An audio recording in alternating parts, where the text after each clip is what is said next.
சொல்லுவீங்க? அல்லேலூயா. ஒரு சிலர் நித்திர மயக்கமா இருக்கிறீங்க. ஏசப்பா சொன்னாரு, எப்பா விழிக்க வேண்டிய நேரத்தில் என்ன பண்ணிருங்க? விழிச்சிருங்க. நித்திரை ஆகிறதுக்குன்னு சில நேரங்கள் இருக்கு, அப்ப நித்திரை ஆகிக்கலாம்.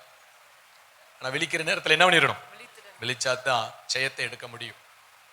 கெத்செமனே தோட்டத்தில் இரட்சகர் இயேசு கிறிஸ்துவை பிடிக்கும்படியாய் கடந்து வராங்க. அந்த வேலையில தான் ஆண்டவர் சொல்றாரு, சோதனைக்கு உட்படாதபடிக்கு என்ன பண்ணுங்க? நமக்கு ஒரு விழிப்பு ஜெபம் இருக்குன்னா, நமக்கு ஒரு சோதனை வரப்போது சோதனையிலிருந்து தப்புவதற்காக தான் விழிப்பு ஜெபத்தை தேவன் ஏற்படுத்தி இருக்கிறார். அல்லேலூயா. அதை புரிந்து கொள்ளணும். நீங்களும் நான் எதற்காய் தெய்வம் நமக்கு விழிப்பு ஜெபத்தை கொடுத்தார்? சோதனை வருகிறது. என்ன வருகிறது? அதற்கு தப்பணும். அதற்கு என்ன பண்ணணும்? அதற்காக தேவன் விழிப்பு ஜெபத்தை கொண்டு வருகிறார். நம்ம என்ன பண்ணிடக்கூடாது? எப்படியோ தடுமாறி விழிப்பு ஜெபத்துக்கு வந்துட்டீங்க, அது உங்களுக்கு பெரிய பாக்கியம், ஆசீர்வாதம். அல்லேலூயா. ஆனா வந்துட்டு என்ன பண்ணிடக்கூடாது? ஆமா, தூங்கிட்டீங்கன்னா சோத்திரம், பெற வேண்டிய நன்மைகளை பெற முடியாம போயிடும். பேதுருக்கு பயங்கரமா கண்ணை கட்டுது. அப்போஸ்தலர்கள் அவங்க எல்லாம் யாரு? அப்போஸ்தலர்கள். அவங்களுக்கே அம்மா அந்த மாதிரி கண்ணை கட்டுருந்துச்சுன்னா, அப்படிப்பட்ட நித்திர மயக்கத்தை சாத்தான் கொண்டு வந்து கொடுத்தா. நீங்களும் நானும் எம்மாத்திரம். அல்லேலூயா. ஆனாலும் கர்த்தருடைய கிருபை. அவங்களோட பெரிய ஆட்கள் கிடையாது, அப்போஸ்தலரை விட பெரிய ஆட்கள் கிடையாது. தேவ கிருபை. நம்ம விழிச்சு கர்த்தருடைய வார்த்தைகளை கேட்க தேவன் நமக்கு உதவி செய்து கொண்டு இருக்கிறார். கர்த்தர் ஸ்தோத்திரம். அதனால கர்த்தர் 3 முறை சொல்லி பார்த்தார், எப்பா விழிச்சிரு, ஆபத்து வருது, தப்பணும், ஜெயிக்கணும், விழிச்சிரு அப்படின்னாரு. ஆனால் அவங்களும் விழிக்கணும் தான் நினைச்சாங்க, ஆனா முடியல. அவ்வளவு நித்திர மயக்கம். சில சமயம் அப்படி ஒரு நித்திர மயக்கம் எல்லாருடைய வாழ்க்கையிலும் வரும். எப்படியாவது விழிக்கணும்னு நினைச்சாலும் என்ன முடியாது, அந்த அளவுக்கு நித்திர மயக்கம் வரும். என்ன பண்றது? கர்த்தர் தான் உதவி செய்யணும். ஆண்டவரேன்னு காலை பிடிச்சிட வேண்டியதுதான். அவங்க காலை பிடிக்க கூட முடியல, அந்த அளவுக்கு மயக்கத்துல இருக்கிறாங்க. சரின்னு விட்டுட்டார். சோதரம். அவர் 3 முறை ஜெபம் பண்ணிட்டு, சோதரம் சரி வாங்கப்பா போவோம், என்னைய காட்டி கொடுக்குறவங்க வர்றான் அப்படின்னு சொன்ன உடனே அப்ப விழிச்சிட்டாங்க. அதுக்கப்புறம் என்ன வரல. ஆமா, யாரோ வராங்க, பிடிக்க போறாங்க, அரெஸ்ட் பண்ண போறாங்க அப்படின்னு என்ன ஆயிடுச்சு, தட்டால் எந்திரிச்சு என்னமோ நடக்க போகுது உலகம் அப்படின்னு சொல்லி ஆமா ஒரு விழிப்பு உண்டாயிரு. சோத்திரம். பாருங்க, எங்கேயாவது ஊர் பயணத்துக்கு போகணும், எங்கேயாவது போகணும்னா காலையில ஒரு பயணத்தை வைங்களே, ஒரு 5 மணிக்கோ 4 மணிக்கோ 3 மணிக்கெல்லாம் எந்திரிச்சு உட்காந்துருப்பாரு. 3 மணிக்கெல்லாம் ஆமா இயல்பா எல்லாருடைய வாழ்க்கையில் நடக்கிற ஒரு காரியம்தான். ஆனா ஏதோ ஒரு வேலை இல்லை, யாரோ ஒருத்தவங்க வராங்க, இல்லை நம்முடைய ஒரு பயணமா இருக்கு. ஆனா மற்ற நாட்கள்ல எவ்வளவுதான் எழுப்பினாலும் எழுப்ப முடியாது. எவ்வளவுதான் எழுப்பினாலும் எழுப்ப முடியாது. அப்ப அன்னைக்கு எப்படி எந்திரிக்க முடிஞ்சிச்சு? அன்னைக்கு எப்படி எந்திரிக்க முடிஞ்சிச்சு? யோசிச்சு பாருங்க. அப்ப ஏதோ ஒரு காரியம்னு வரும்போது நம்ம விழிச்சிடுறோம். ஆனா ஜெபிக்கணும்னு வரும்போது விழிப்பு வரமாட்டேங்குது. சாத்தான் போராடுவான். நமக்கு என்ன சொல்லுவான்? பகலெல்லாம் ரொம்ப கடுமையாக வேலை பார்த்துருக்குற, தூக்கத்திலே பேசுவான். காலையில் எந்திரிச்சோன்னே இன்னும் 1 மணி நேரம் படு, நீ அடுத்து வேலைக்கு போகணும், அங்கே போய் உன்னால் வேலை பார்க்க முடியாது, அங்கே போய் தூக்கம் வந்துடும், அதனால என்ன பண்ண கொஞ்சம் நேரம் படுத்து எந்திரிச்சுன்னா உனக்கு பிரிஸ்க் ஆயிரும். இதெல்லாம் சொல்றது சாத்தான். இதெல்லாம் சொல்றது யாரு? என்ன போதனை கொடுக்குறான்னு தெரியல. அது தூக்கத்திலேயே அவன் பேசுறான், அது தெளிவாக கேட்குது.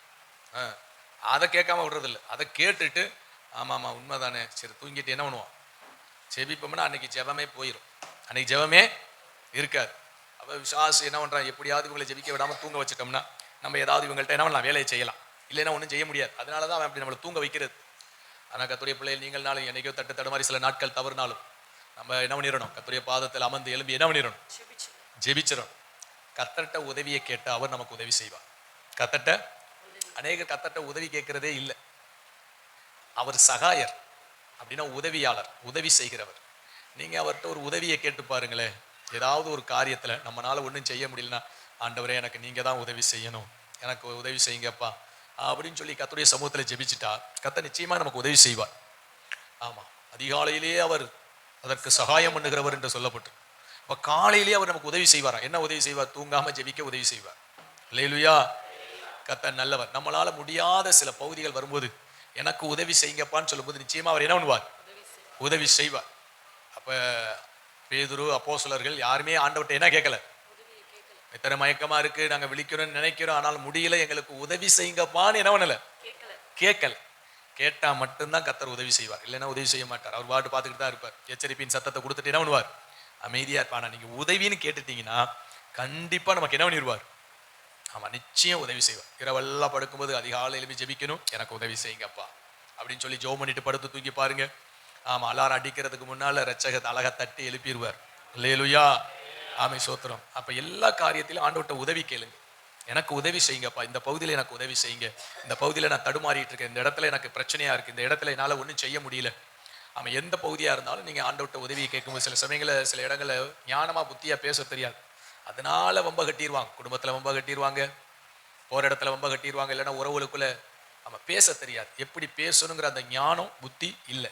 இப்போ கத்தர்கிட்ட கேட்கணும். அவங்க என்ன நினைப்பாங்க, நம்ம நல்லா தான் பேசுகிறோம், அவங்க தான் வம்ப கட்டுறாங்கன்னு நினைப்பாங்க. என்ன சொன்னாலும் சண்டைக்கு வராங்க, என்ன சொன்னாலும் இப்படி தப்ப அடுத்தவங்க மேலே போட்டு நம்ம திருந்துற வேலையே கிடையாது. ஜென்மம் எத்தனை ஜென்மம் எடுத்தாலும் திருந்த போகிறதில்ல, நமக்கு ஒரே ஜென்மம் தான், 7 ஜென்மம்லாம் கிடையாது. நம்ம ஞானமாய் பேசணும், நம்ம புத்தியாக பேசணும், தேவன் நமக்கு உதவி செய்யணும் அப்படின்னு சொல்லி ஆண்டவர்கிட்ட கேட்டால் குடும்பங்களுக்குள்ள உறவுகளுக்குள்ள ஞானமாய் புத்தியாய் பேசி அந்த சமாதானத்தை காத்துக்கொள்வதற்கு தெய்வம் நமக்கு உதவி செய்வார். அல்லேலூயா. அதனால அவர் அதிகாலையில் உதவி செய்வார், எந்த நேரத்தில் கூப்பிட்டாலும் எல்லா விதத்திலும் எல்லாமாய் வந்து நமக்கு என்ன பண்ணுவார், உதவி செய்வார். நீங்க கூப்பிடணும்.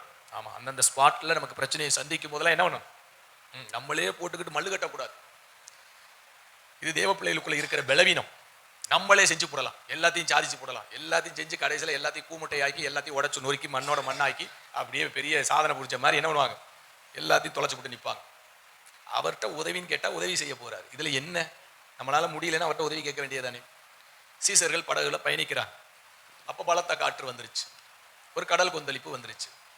அவங்க பிரயாசப்பட்டு பார்த்தாங்க, காரியம் நடக்கலை. ஏன்னா அதில் அனுபவம் பெற்றவங்க, கடல்ல பிறந்து வளர்ந்து எத்தனையோ முறை அந்த பகுதியிலெல்லாம் கடந்து போயிருக்கிறாங்க. அதனால இதை சமாளிச்சு போடலாம் அப்படின்னு சொல்லிட்டு எவ்வளவு சமாளிச்சு பார்த்தாங்க. ஆனால் உச்சத்தில் இனி தப்ப முடியாதுங்கிற ஒரு இடம் வரும்போது ரட்சகர் இடத்துல உதவி கேட்கிறாங்க. ஆண்டவரே, ஐயரே, நாங்கள் என்ன பண்ண போறோம்.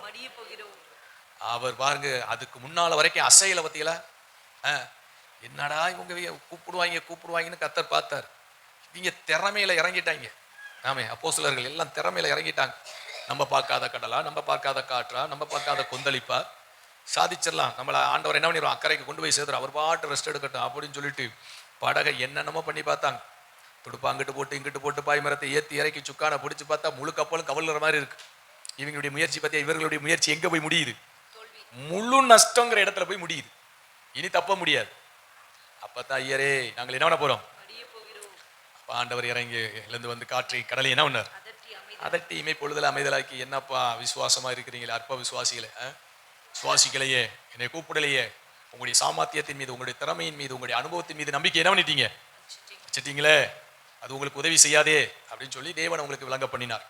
அதனால எல்லா விஷயத்திலும் நம்ம அப்படி போயிட்டு இருக்கிறோம், நமக்கு ஏதாவது ஒரு பிரச்சனை வந்தா உடனே ஆண்டவர்கிட்ட என்ன பண்ணிடணும், உதவி கேட்டுறோம். ஆண்டவரே எனக்கு உதவி செய்யுங்க. காலேஜில் நாட்களில் வேலை பார்த்த நாட்களில் பல பிரச்சனைகளை சந்திப்பேன். ஏன்னா ஆரம்ப காலத்திலேருந்து தேவன் இந்த அனுபவத்திலே நடத்தி வந்தார். அதனால எந்த பிரச்சனையிலையும் சிக்காம நான் மட்டும் தப்பிடுவேன். ஏன்னா எப்போது ஒரு சின்னதுன்னு ஒரு பிரச்சனை வந்துட்டாலே உடனே என்ன பண்ணிடுவோம், ஆண்டவரே எனக்கு நீங்கள் உதவி செய்யணும், பிரச்சனை வருது, நீங்கள் தான் எனக்கு கிருபை பாராட்டணும் அப்படின்னு சொல்லிடுவேன். உடனே அது என்ன அறியாமலே அந்த வார்த்தை வெளியில் வந்துடும், கர்த்தர் கிருபையாக தப்புவிப்பார். அப்படி ஏகப்பட்ட காரியங்கள், 1 2 கிடையாது, 4.5 வருடத்தில் ஒரு பிரச்சனையிலையும் சிக்காம வெளியில் வந்திருக்கிறேன். அவனுடைய பெரிய கிருபை. ஏகப்பட்ட தப்பெல்லாம் பண்ணியிருக்கிறேன், ஆனால் கர்த்தர் தப்புவிப்பார், ஏன்னா அவருடைய உதவியை கேட்கறதுனால. அல்லேலூயா. ஒரு முறை எக்ஸாம் எழுதணும். எக்ஸாமுக்கு நான் தான் அந்த டைம் டேபிள் போடணும், யார் யார் எந்தெந்த ஹாலில் போய் உட்காந்து எழுதணும் அப்படின்னு சொல்லி இன்ஜினியரிங் காலேஜில் போட்டிருக்கிறேன். எனக்கு கீழே 3 ஸ்டாஃபு, நான் தான் அதுக்கு ஹெட்டாக இருந்து அந்த வேலையை செய்து போட்டு அனுப்பிச்சி விட்டேன். அது போல் பரீட்சையெல்லாம் எழுதிட்டாங்க.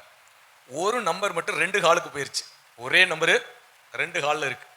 ஒரு ஹாலில் அவன் 2 ஹாலில் உட்காந்து எழுத முடியுமா, ஒரு ஹாலில் தான் எழுதியிருப்பான். அப்போ ஒரு ஹாலில் ஆப்சென்ட்னு வருது, ஒரு ஹாலில் ஆனால் இல்லையே, அவன் அதே நம்பர் இன்னொரு ஹாலில் இருக்குது. அதனால் இன்னொரு ஹாலில் போய் உட்காந்து எழுதிட்டான். அதில் ஆப்சென்ட் வந்துருச்சு. ஆப்சென்ட் வந்தோடனே யாரெல்லாம் ஆப்சென்ட் பிரின்ஸ்பாலுக்கு போகுது. பிரின்ஸ்பாலுக்கு போனால் அவர் யார் அவன் ஆப்சென்ட் ஆயிருக்கான்னு பார்த்துட்டு இவன் பார்த்தா ஹாஸ்டல் பையன். ஏன்னா ஹாஸ்டலில் இருந்துட்டு எக்ஸாமுக்கு வரலையா, கடுமையாக உடனே வார்டனை விடிச்சு ஃபோன் அடிச்சு பேசி அவனுடைய லக்கேஜ் எல்லாத்தையும் தூக்கி வீசுங்க, வெளில தூக்கி போடுங்க, அவங்க பேரண்ட்ஸ் உடனே ஃபோன் பண்ணி வந்து உடனே கூட்டிட்டு போங்க, பயங்கரமாக காட்டமாக பேசிட்டார். கடைசியில் அவன் எக்ஸாம் எழுதியிருக்கிறேன். கடைசியில் அவருக்கு தெரிய வருது அவன் எக்ஸாம் எழுதியிருக்கிறான்னு சொல்லி. அவருக்கு இருந்த கோவத்துக்கு அளவே கிடையாது. ஏன்னா எக்ஸாம் எழுதினவனை எழுதாலேன்னு சொல்லிட்டு என்ன பண்ணிட்டோம், பெரிய பனிஷ்மெண்ட் கொடுத்துட்டோம். ரூமை விட்டு வெளியில் தள்ளியாச்சு, பேரண்ட்ஸ்க்கு இன்ஃபார்ம் பண்ணி வர சொல்லியிருக்கிறார். யார் இந்த டைம் டேபிளை போட்டு வாங்க அப்படின்ட்டார். அந்த டேபிளுக்கு முன்னால் போய் அந்த அம்மா தான் என்ன பண்ணுறது, நான் தான் போய் வைமா அப்படின்னு சொன்னேன். போய் டேபிளில் போய் வச்சு. இப்போ எங்கள் ஹெச்ஓடி மேடம் சொல்கிறாங்க, அவங்க என் மேலே கொஞ்சம் பிரியமாக இருப்பாங்க. வலுவாக மாட்டினேன், என்ன பண்ண போகிறாரோ தெரியல, சும்மா போனாலே 1 மணி நேரம் கடிச்சு கொதருவார். இது உச்சக்கட்ட பிரச்சனை, என்ன பண்ண போறியோ அப்படின்னா. என்ன பண்ணுறது, ஆண்டவரே நீங்கள் தான் எனக்கு உதவி செய்யணும், நான் தெரிஞ்சு செய்யலை, ஏதோ மிஸ்டேக் ஆகி போச்சு, அது இவ்வளவு சீரியஸாக போகணும்னு தெரியாது. எனக்கு உதவி செய்யுங்கப்பா அப்படின்னு சொல்லி நான் எனக்கு அசிஸ்டண்டா 3 பேர் உள்ள போய் அப்படி என்ட்ரு ஆன உடனே முதல் கேள்வி, என் டேபிள் இந்த பேப்பரை வச்சது யார்? ஒரு மேடம் சொல்லி, நான் தான் வச்சேன். அவளை தான் ஆரம்பிச்சார் அந்த அம்மாவை திட்டுறது. அந்த அம்மா சொல்ல விடலை, இவர் தாங்க கொடுத்து விட்டாரு, இவர் தாங்க வைக்க சொன்னாரு, நான் வச்சதான் என் வேலை. மற்றபடி அதுக்கு என்ன கிடையாது, சம்பந்தமே கிடையாது. டைம் டேபிள் போட்டதெல்லாம் நான் தானே. ஆனா பாருங்க, அந்த இடத்துல யார் வச்சது, எனக்கு என் டேபிளுக்கு முன்னால இந்த ரிப்போர்ட்டை வச்சது யார் அப்படின்னாரு. அந்த ஒத்த சொல்ல பிடிச்ச அந்த அம்மாவை காய்ச்சுன்னு காய்ச்சுற. நான் அப்படியே நின்றுக்கிட்டே இருக்கிறேன், ஒரு வார்த்தை பேசல. என்னை எல்லாரையும் என்ன பண்ண போங்க அப்படின்ட்டார். வெளில வந்தோடனே எங்க மேடம், என்னப்பா ரொம்ப காய்ச்சிட்டாரா அப்படின்னா, ஒரு வார்த்தை கூட என்னையே பேசல மேடம். அந்த அம்மா சொல்லிட்டு போகுது, செஞ்சதெல்லாம் இவர் வாங்கினதெல்லாம் திட்டுன்னா அப்படின்ட்டு நான் அவருக்கு விளங்க வைக்க முடியுதா? வாயை திறக்க விடுறாரா? ஒன்றும் திறக்க விட மாட்டேங்கிறார் அப்படின்னு. அப்போ அந்த மேடம் சொன்ன, பரவாயில்லப்பா, உன்னோட கத்தர் இருக்கிறார், அதனால கத்தர் உன்னை காத்து நடத்துறார். அல்லேலூயா. இது மாதிரி 1 2 கிடையாது, ஏகப்பட்ட காரியங்கள்ல கத்தர் கிருபையா என்னை பாதுகாத்திருக்கிறார். அல்லேலூயா. தேவனுக்கு மகிமை உண்டாகட்டும். அதனால கத்தர்ட்ட ஒரு பிரச்சனைன்னு வந்துருச்சுன்னா, ஆண்டவரே எனக்கு என்ன பண்ணணும், உதவி செய்யணும் அப்படின்னு சொல்லி ஆண்டவர்கிட்ட சரணடைஞ்சிருவேன். கத்தர் கிருபையா என்ன பண்ணிடுவார், உதவி செய்வார். எப்படியும் உதவி செய்வார். நீங்க அவர் மேல விசுவாசம் வச்சு அந்த காரியத்துக்குள்ள வரும்போது கத்தர் கிருபை செய்வார். ஒரு நாள் பயணத்துல ஃபேமிலியா புதுக்கோட்டைக்கு போறேன், நைட்டு வேலையாச்சு. அது புதுசா ஒரு ரோட்டு பொன்னமராவதி வழியா போறேன். போனா அது அம்பாசிடர், இடையில நடுகாட்டுக்குள்ள வண்டி நின்று போச்சு. என்ன பண்றது, எப்படி போறது, ஒண்ணுமே தெரியல. சரின்னு எங்க அப்பாவுக்கு போன் அடிச்சேன், எப்பா வண்டி நின்று போச்சு, நீ வண்டியாவா வச்சிருக்கிற, அதுக்கு பெட்ரோல் ஊற்றிருக்கியா, அதுக்கு பேட்டரியா பார்த்தியா? நான் நடுகாட்டுக்குள்ளே நிற்கிறேன், வர்றதுக்குரிய வழியை சொல்லலை. நான் நினச்சேன் இவருக்கு அடித்தது தப்பாகி போச்சு, இவருக்கு என்ன பண்ணியிருக்கக்கூடாது, அடிச்சிருக்கக்கூடாது. ஆண்டவரே நீங்கள் தான் எனக்கு என்ன பண்ணணும், இந்த நடுகாட்டிலேருந்து நான் வீடு போய் சேரணும், எப்படி போகிறது, எனக்கு உதவி செய்யும் அப்படின்னு சொல்லி சோமனிட்டு அப்படி இருக்கும்போது ஒருத்தன் என்ன பண்ணா, அப்படியே வந்தான் 2 வீலரில் வந்தோடனே நான் சொன்னேன், வந்து கேட்டான், அவசரமாக எங்கேயோ போகிறான், ஆனால் வண்டி நான் பேனட்டை தூக்கி வச்சதுனால வந்து பார்த்துட்டு, என்ன வண்டியில் பிரச்சனையா, என்ன ஃபேமிலியாக வந்திருக்கிறீங்க, சின்ன பிள்ளைகளாக இருக்கிறீங்க அப்படின்னாரு. என்னன்னு தெரியல, வண்டி நின்று போச்சு. ஆமாம், ஒருவேளை டீசல் இல்லையான்னு எனக்கு தெரியல, ஏன்னா அதில் அந்த அளவு காமிக்கிறது அது ஃபால்ட்டு, சரியாக காமிக்காது. ஒருவேளை டீசல் இல்லையான்னு தெரியல, அதனால டீசல் கடை பக்கத்தில் இருந்தால் யாராவது வாங்கி கொடுத்தா நலமாக இருக்கும் அப்படின்னு. அப்படியே நாங்கள் ரொம்ப அவசரத்தில் போகிறோம், இருந்தாலும் உங்கள் நிலைமையை பார்த்தாலும் ரொம்ப பரிதாபமாக இருக்குது. அதனால பக்கத்தில் ஒரு 3 கிலோமீட்டர் தான், வந்த வழியாக நாங்கள் போய் வாங்கிட்டு வரோம் அப்படின்னா. சரின்னு ஒரு 1000 ரூபாய் என்ன பண்ணேன் கொடுத்து விட்டேன். போன வந்தேன், வரக்கான். ஐயோ, எங்கள் மனைவி கேட்குது, ஏங்க அவர்கிட்ட ஃபோன் நம்பர் வாங்கினீங்களா, அவர் யார் எமக்கு என்ன தெரியும், அத்த ராத்திரியில் வந்தவள்கிட்ட பணத்தை கொடுத்துட்டு டீசலை வாங்கிட்டு வச்சுரும், வரக்கானோம். சரி போயிட்டோம். அடுத்து ஒரு மனுஷன் வண்டி என்ன பண்ண, அதுக்கடுத்து நான் சும்மா ஸ்டார்ட் பண்ணி பார்த்தேன், இன்ஜின்லேருந்து புகையாக வந்துருச்சு. ஆகா, என்னமோ போச்சுடா, புகஞ்சு போச்சு, இனி ஒன்றும் பண்ண முடியாது, எப்படி வண்டியை கொண்டு போகிறது ஒன்றும் தெரியலையே அப்படின்னு சொல்லி, சரி ஆண்டவர் நீங்கள் தான் உதவி செய்யணும் அப்படின்னு. அங்கேருந்து ஒருத்தன் வண்டியை தாறுமாறாக ஓட்டிட்டு வந்தான். அவன் ஓட்டிட்டு வந்து பார்த்தோன்னு நினச்சி போச்சு, இவன் தண்ணியை போட்டுட்டு வந்திருக்கிறேன். இவன் நேராக கரெக்டாக வண்டியை நான் ஓரம் கட்டி வச்சு நடுவில் வந்து நிறுத்துறான் வண்டிக்கு நேராக. சரி, இவனோட ஒரு பெரிய பஞ்சாயத்து இருக்கு போலக அப்படின்னு நினச்சிக்கிட்டு, என்னங்க அப்படின்னா, இந்த மாதிரி வண்டி ஃபால்ட்டாக இருக்குது, சரி இருங்க நான் பார்க்குறேன் அப்படின்னு ஏதோ உள்ளே குனிஞ்சு பார்த்துட்டு இருந்தேன். பெட்ரோல் வாங்க போனவன் வாளியில் வாங்கிட்டு வந்திருக்கான், டீசலை கேன் இல்லாமல் வாளியில் பிடிச்சிட்டு வந்திருக்கிறான். வாளி புனலி கொண்டு வந்து அப்படியே பில்லும் சில்லற காசும் கொடுக்குறான். எப்பா உண்மைக்கு அளவே கிடையாதா, மீதி காசெல்லாம் நீனே வச்சுக்க, வாங்கின வரைக்கும் சந்தோஷம். அவன் திருப்பி இதை ஊற்றிப்பிட்டு எங்கே போகணும், 3 கிலோமீட்டர் போய் இந்த வாளியை கொடுத்துட்டு வரணும். அவன் சொன்னேன், அவ்வளவு அவசரமான வேலைங்க, என்னமோ தெரியல, உங்களுக்காக இதை செய்கிறோம். அப்போ யாரும் மண்டையை விட்டுட்டு இருக்காரு, யாருங்க அப்படின்னு பார்த்தா அவன் சொந்தக்காரன் இல்லை விட அவன் வந்து கார் மெக்கானிக். அவன் சொல்கிறான், எப்பா நீ கும்புற தெய்வம் பெரிய சாமியா, நீ கும்புற சாமி பெரிய சாமி, அத்தனான காட்டுக்குள்ளே உனக்கு வண்டி நிற்கிது, டீசல் வாங்க என்ன ஆண்டவர் அனுப்பியிருக்கிறாரு. அவன் சொல்கிறான், இந்த நேரத்தில் இவன் வந்தான் பாருங்க இந்த மெக்கானிக்கு, அதாங்க பெரிய ஆச்சரியம், இவன் எப்படியும் வண்டியை ஓட வச்சிருவான், நீங்கள் போயிருவீங்க அப்படின்னா கொஞ்ச நேரத்தில் வண்டியை ஓட வச்சிட்டான். அல்லேலூயா. சொன்னான், வண்டியை எங்கே நிறுத்தாத, நேராக புட்டிச்சப்படி எங்கே வந்து நிற்கணும், வீட்டில் தான் வந்து. ஆமாம், வண்டியை பிடிச்சி கொண்டு வந்து நிறுத்திட்டேன், கர்த்தருடைய பெரிய கிருபை. அல்லேலூயா. பாருங்க, அந்த இடத்துல அந்த நேரத்தில் ஒரு மெக்கானிக்கை கொண்டு வந்து அந்த வேலைகளை நேர்த்தியாக செஞ்சு எல்லா காரியங்களையும் தேவன் என்ன பண்றார், ஆசீர்வதிக்கிறார். அப்போ மனுஷனை நம்பினோம்னா நமக்கு நஷ்டம்தான். தெய்வத்திட்ட ஒரு உதவியை கேட்டுட்டா எல்லா விஷயத்திலும் கர்த்தர் என்ன பண்ணுவார், அற்புதமா உதவி செய்வார். ஒரு வார்த்தை கேட்டுருங்க, ஆண்டவரே எனக்கு உதவி செய்யுங்க. சின்ன பிரச்சனையை சந்திக்க போதே போட்டு மல்லு கட்டாதீங்க, ஆண்டவரே எனக்கு என்ன பண்ணுங்க உதவி செய்யுங்கப்பான்னு நீங்க சொல்லிட்டீங்கன்னா அற்புதமா வேலை காரியங்கள் எதுவானால் எல்லா விஷயத்திலும் அவர் வந்து நம்ம எப்ப உதவி கேட்போம்னு இருக்கிறாரு. நம்ம அந்த இடத்த நிரப்புறதே இல்லை. தேவ பிள்ளைகள் அநேக, சில பேர் கொஞ்சம் பிரச்சனை உச்சம் வருமாதாவது கேட்பாங்க, சில பேர் எல்லாத்தையும் கவுத்து ஒன்றும் இல்லாமல் ஆக்குனதுக்கு அப்புறம் என்ன பண்றது இல்லை, அப்படியே மண்முட்டி மாதிரி இருப்பாங்க. அப்படி இருக்கக்கூடாது. அதனால எந்த ஒரு பிரச்சனையும், ஒரு சின்ன விஷயத்துல ஒரு பிரச்சனை வந்துட்டாலும் நீங்க என்ன பண்ணிருங்க, கர்த்தாவே எனக்கு உதவி செய்யுங்கப்பா அப்படின்னு சொல்லுங்க. கர்த்தர் நிச்சயமா அந்த இடத்துல வந்து உதவி செய்யறத நம்மனால கண்கூடாய் உணர முடியும். அல்லேலூயா. தச்சுரூபமாய் தெய்வம் என்ன பண்ணுவார், அற்புதமா அந்த இடத்துல வழிகளை திறந்து என்ன பண்ணுவார், அவர் ஆசீர்வதிக்கிறவராய் இருக்கிறார். இது உங்களுக்கு ஒரு